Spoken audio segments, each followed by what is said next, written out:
A couple questions here about HAARP, the High Frequency Active Auroral Research Program.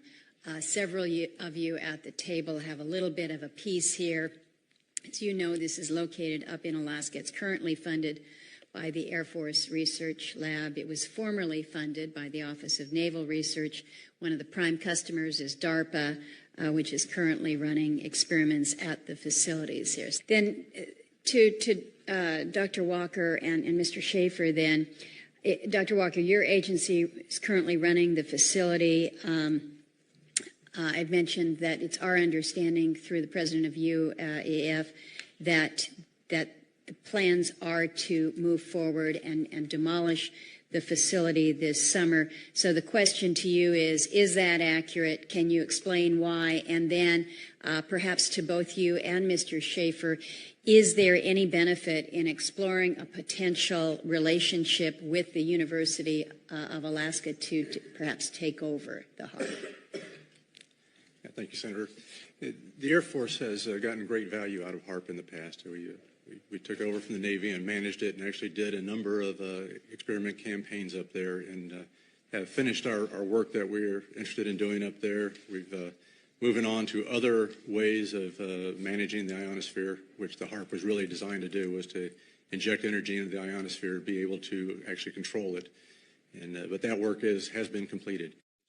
Mr. Fletcher, another question on the in an interview with the Los Angeles Times on April 21st, you said that you told the Associated Press that the American government has created weather tampering techniques so that the New World Order will be able to starve millions of Americans and to control the rest. Would you explain what you were trying to say? Well, what I was trying to say is exactly what I said. There is weather control techniques. We have a complete package on that, which I did not bring, but I certainly will see to it that it is brought in for the record.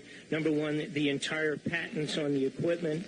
Number two, Senator Claiborne Pell's complete statement and story of his own that not only does it exist, but that we even utilized it as far back as the Vietnam War. You might want to touch base with Senator Pell. I just want to repeat before I turn to So yes, but we do have all that information. You're saying the government has created weather tampering techniques so that the, quote, New World Order will be able to starve millions of Americans. Worldwide. Millions of Americans.